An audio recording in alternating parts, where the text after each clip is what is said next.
Hey everybody, welcome back to Tim Travels. It's Terry, your host.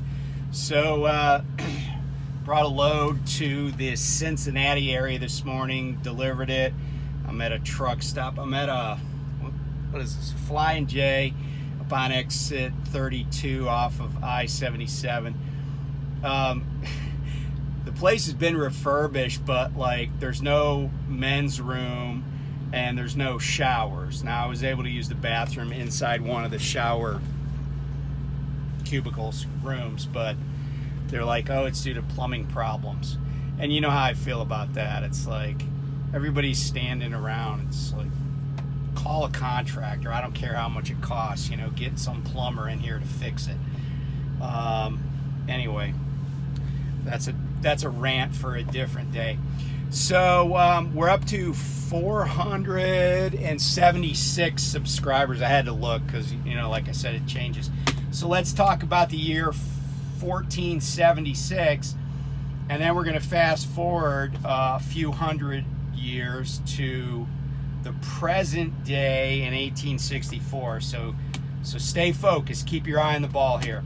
So in 1476, there was this war going on between the Burgundians, who were led by a guy named Charles the Bold, B-O-L-D, like bold, whatever. And they were fighting the Swiss.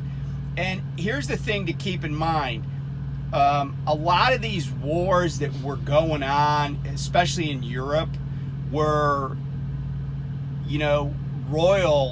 royalty fighting over little bits of territory here and there, because the Burgundians are from the Burgundy region of France, which is famous, of course, for its grapes, produces Burgundy wine. But there were two significant battles in that war between the Swiss and the Burgundians. And of course, this also points up the fact that the Swiss haven't always been neutral, right? There was a battle of Granson, which also looks like grandson. And that was in March, on March 2nd. And then later on, on June 22nd, there was a battle of Murat.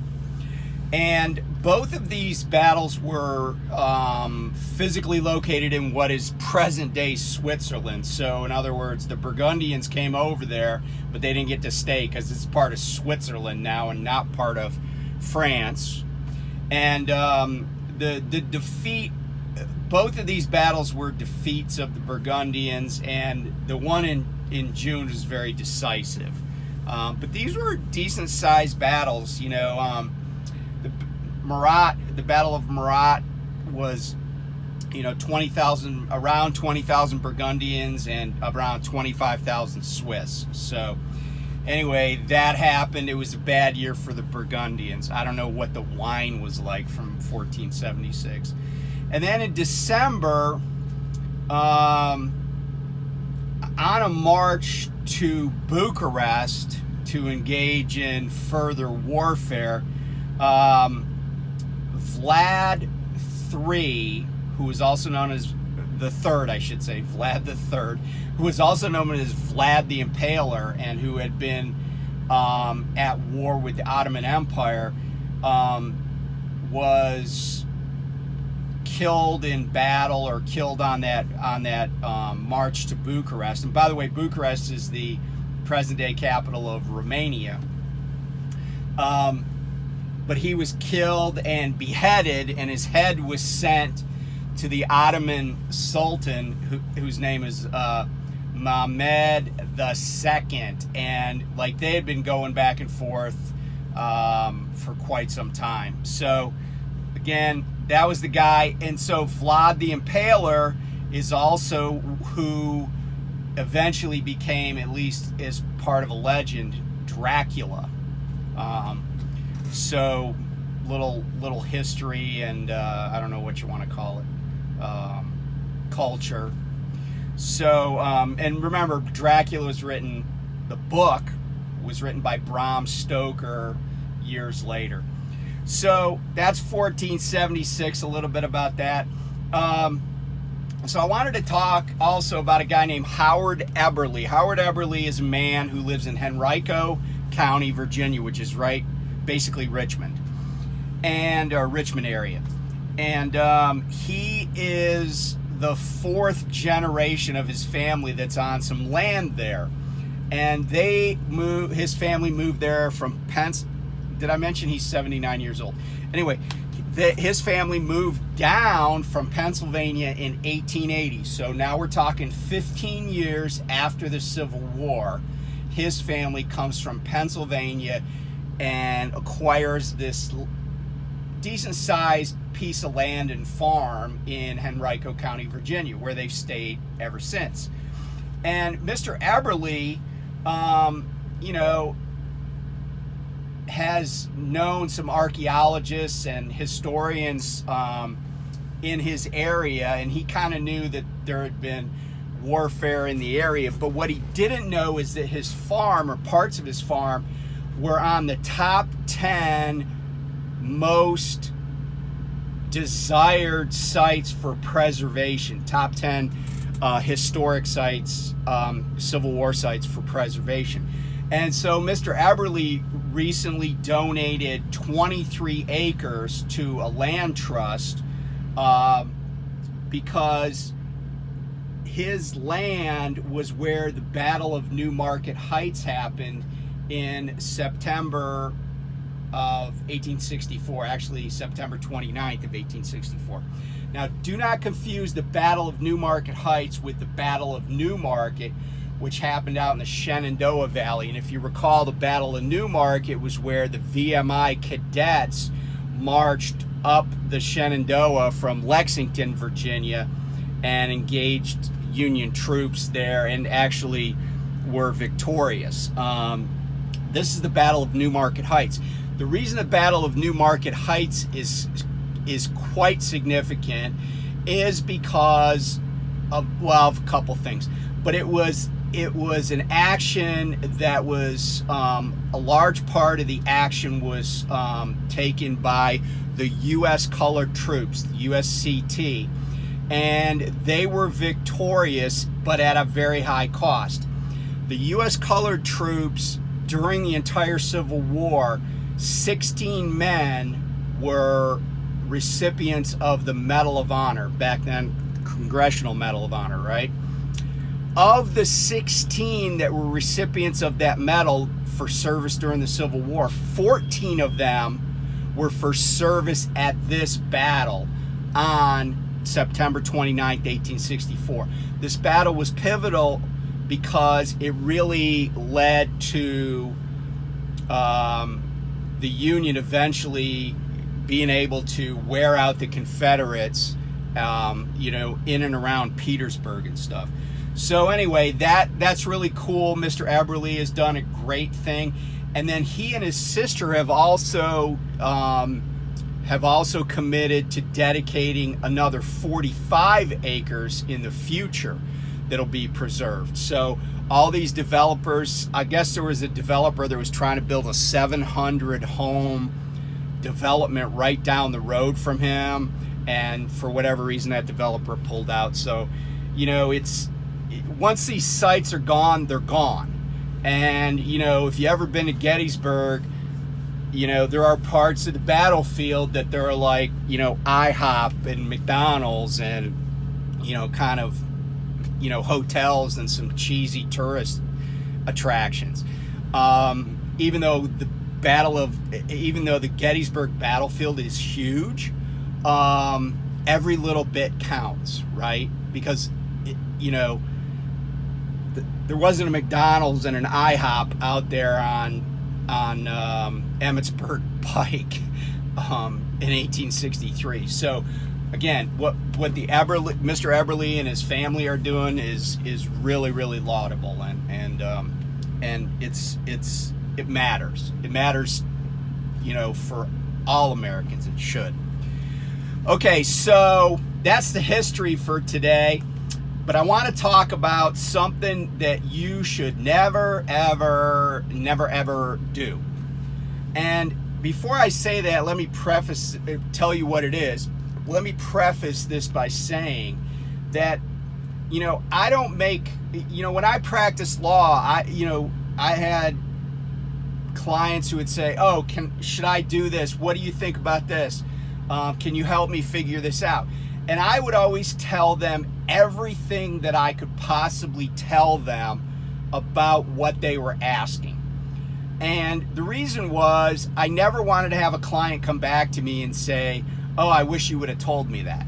I didn't make the decisions for them. I just put everything on the table. I gave them as much information as I possibly could and let them decide. Because I learned early on in my legal career that business owners are risk takers, right? A lot of small business owners are risk takers. That's how a lot of small business owners become large business owners.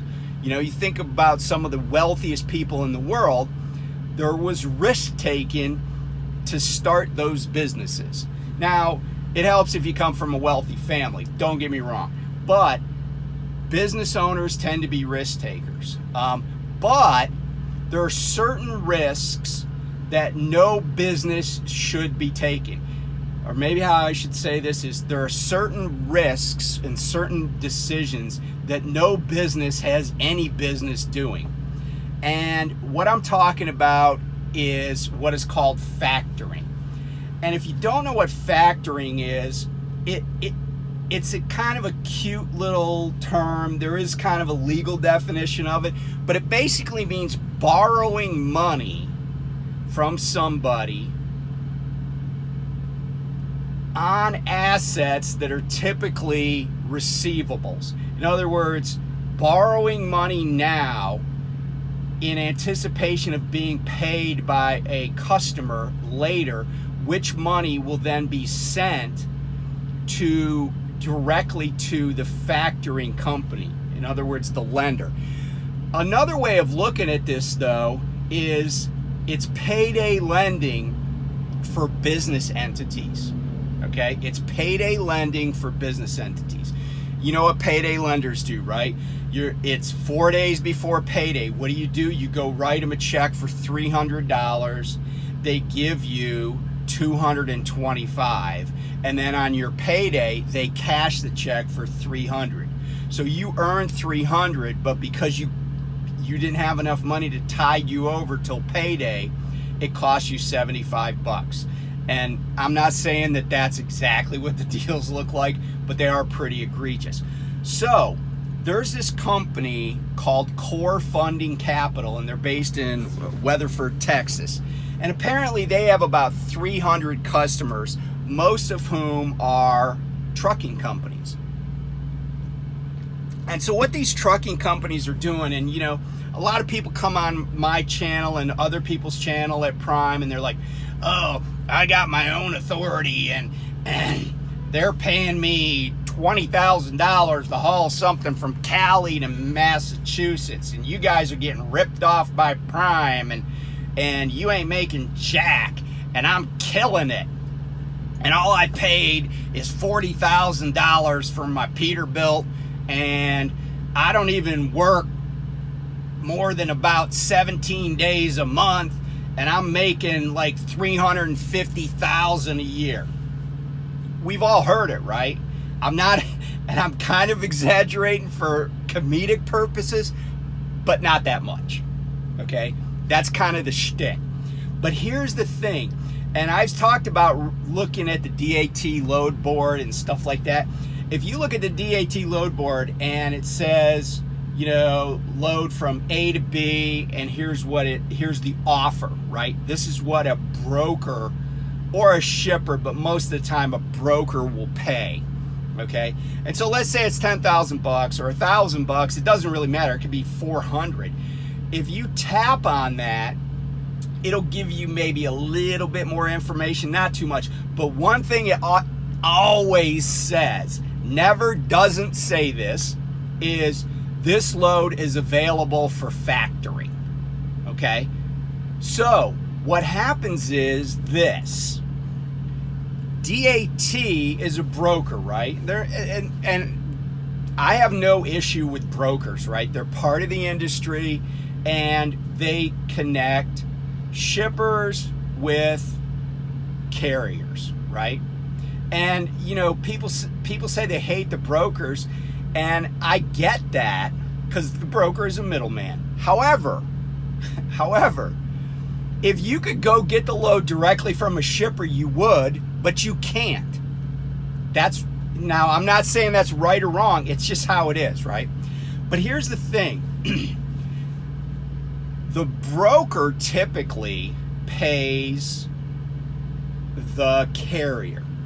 The broker pays the carrier based on the terms of the agreement, which may say it's net 30 or net 45 or maybe even net 60. But a lot of truckers, because they think they can just go down to Arrow and buy a truck for $50K and then just go get their own authority and go out on the road, they never remember to think of the fact that they're going to have, you know, $20,000 or $30,000 of receivables that are not going to be paid in a timely manner, at least timely in terms of what they need. Okay, so you haul a load to let's say you picked up a load today in Southern Cal, and you're a solo driver and you're bringing it to Illinois. Okay, that's basically a, you know, I guess if you run like insane speeds, it's maybe 2.5 driving shifts. I'd have to double check, but let's just say it's 3 days, right? So you pick it up, today's Tuesday, you deliver it on Friday. Okay, what is the contract gonna say? Well, probably, and the reason I'm able to say with a little bit of certainty what these contracts look like is because I've written contracts for hard money lenders and for finance companies and B2B type of money transactions. And I've also enforced them. Like I foreclosed on a steel mill one time. I mean, I've foreclosed on hundreds of residential properties, but yeah, I've collateralized I've collateralized rights to patents. I've collateralized, oil field equipment, you name it, right? So what happens here is that the trucker, the carrier, right, the company says, oh, well, this load out of Southern Cal to Illinois, it's going to pay $9,000, okay? But I pick it up on Tuesday. Now I got to buy fuel on Tuesday, Wednesday, Thursday, and I get it to Chicagoland on Friday, right? So then I submit the paperwork for it, okay? So what happens though is once they get the paperwork, and the paperwork might go to the broker, then the broker, right, because now they got the paperwork they need to submit an invoice, they invoice the shipper, okay? The shipper then says, okay, well, once we get the paperwork in good order and we confirm everything, because they delay on purpose, right? Then it's net 30 days from the time we have good invoice documentation, okay? So let's say that process, because it's Friday, they don't even get around to it at the broker till Monday, right? They send it over, maybe they mail it or email it or transmit it electronically some other way. But in any event, maybe like Wednesday, it gets punched in or data entered by the accounts receivable, or excuse me, by the accounts payable department at the shipper, okay? Now the shipper, they don't want to part with their money any faster than is necessary, right? Because there's a time value of money, right? Present value, whatever you want to call it. And so by the time they pay the broker, right, it's probably, by the time the check clears, if it went really fast, it's about 35 to 40 days after you picked up the load. That's if it goes really fast. But you just spent $1,500 on diesel fuel and drove across the country, and you delivered it, you did your job, but can you afford to wait 40 days? Well, if you think about that as a continuum, right? So then you pick up another load and another load, and you're constantly waiting. You've done the work, and weeks go by, right? And a lot of businesses, a lot of guys, a lot of small companies that go into business, they don't have access to capital, and really, more importantly, they don't have a pile of money sitting around that they can access to tide them over, okay? And so what they do is they rely on factoring. And here's where the factoring thing comes in. The brokers don't typically factor, because in order to factor, you probably have to have special licenses in given states, right? As a lender, okay? But the broker sure as hell knows factoring companies.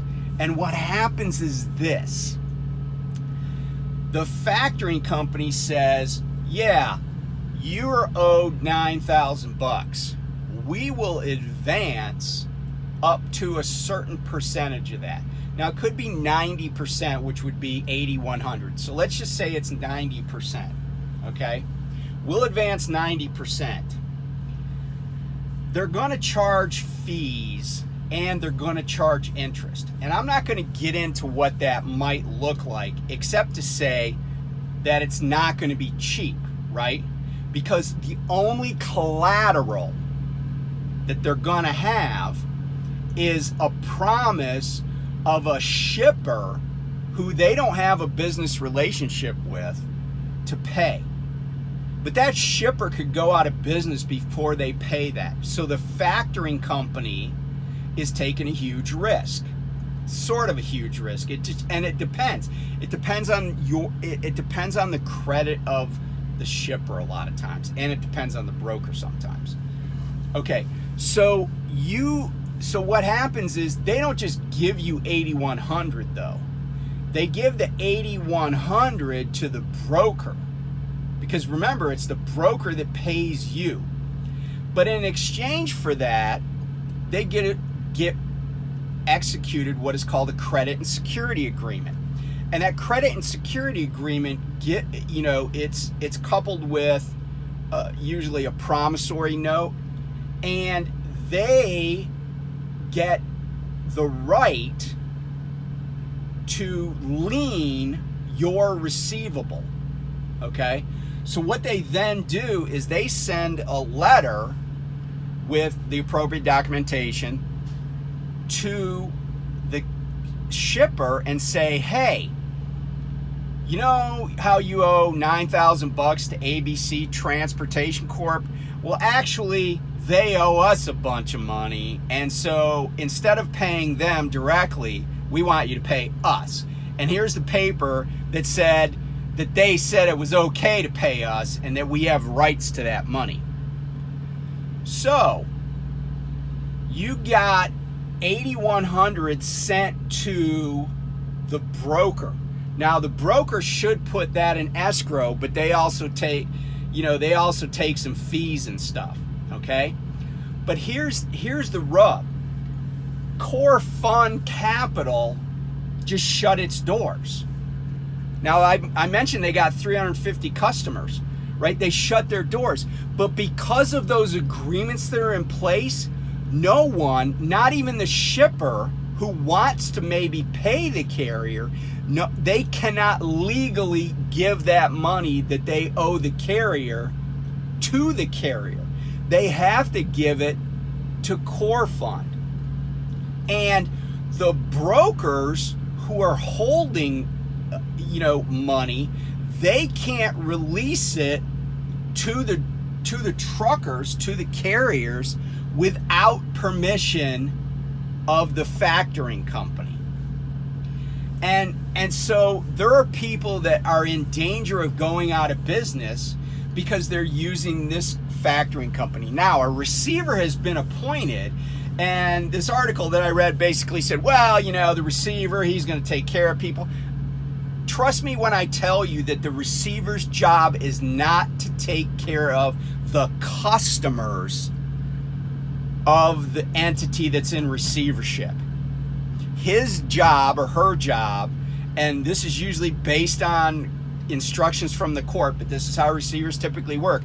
Their job is to make sure that there's no fraud or waste of the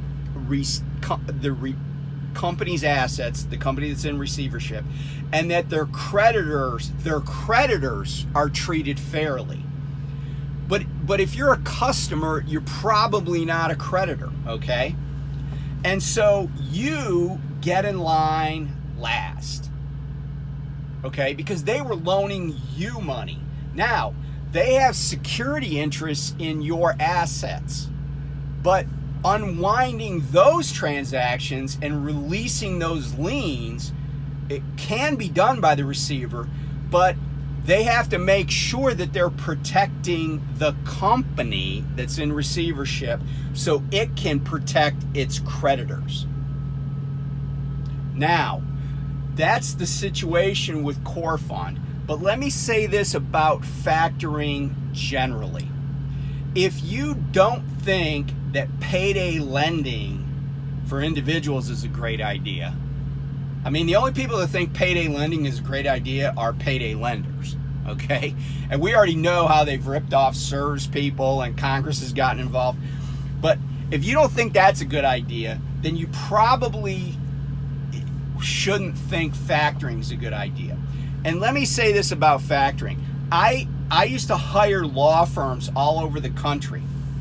But a lot of law firms, especially in the foreclosure industry, were always waiting for the next check to come in. And some of them got desperate enough to factor their receivables. I used to pay these law firms on behalf of one of my clients. My firm did on behalf of a client of the firm. The minute that I saw that a law firm was factoring their receivables, it raised a red flag as to their continued viability. And I didn't want to put business with them that had a lead time of sometimes a few months, you know, if they were going to go under. And I look at factoring, and I looked at it with this way with law firms, and I look at it this way with trucking companies or individual owner operators. It's a death spiral, okay? And, you know, they're saying in the article that some of these trucking companies, so maybe it's like a guy with 3 trucks, 4 trucks, whatever, they might not be able to buy fuel or pay their drivers. Let me tell you this. If you work for a company, I don't care how nice the guy is to you, I don't care how much they pay you. If they're factoring their receivables, they're borrowing money. You know, they're losing money on every load from the price that they agreed to take.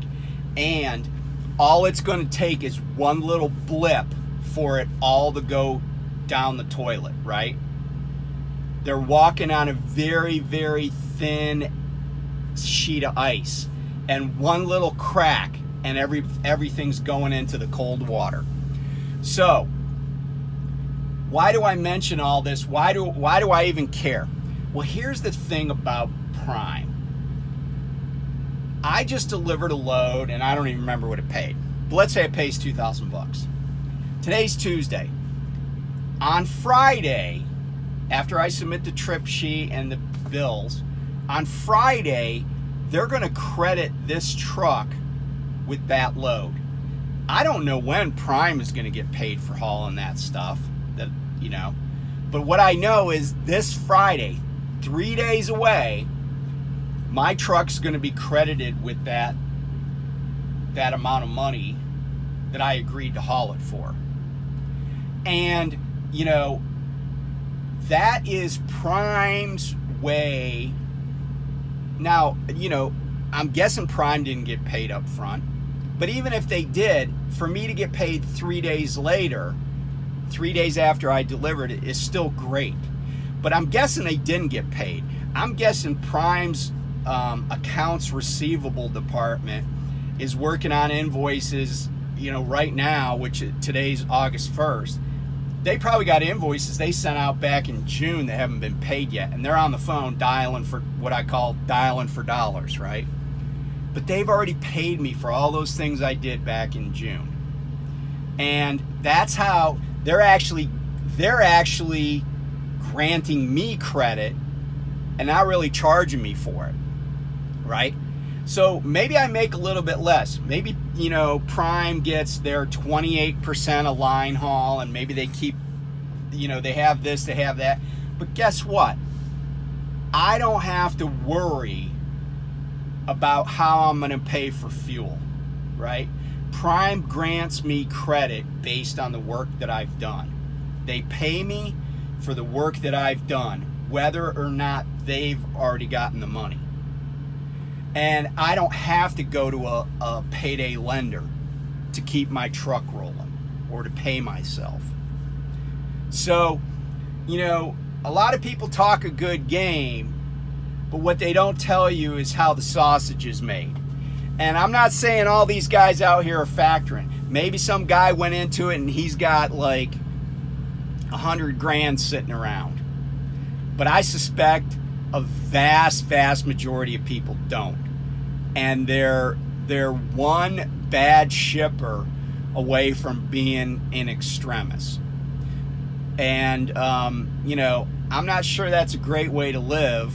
I mean, a lot of guys make it work, but, when things turn down, this is when, and by the way, this Core Fund Capital, guess why they closed their doors? It wasn't because they were bankrupt. They didn't run out of money.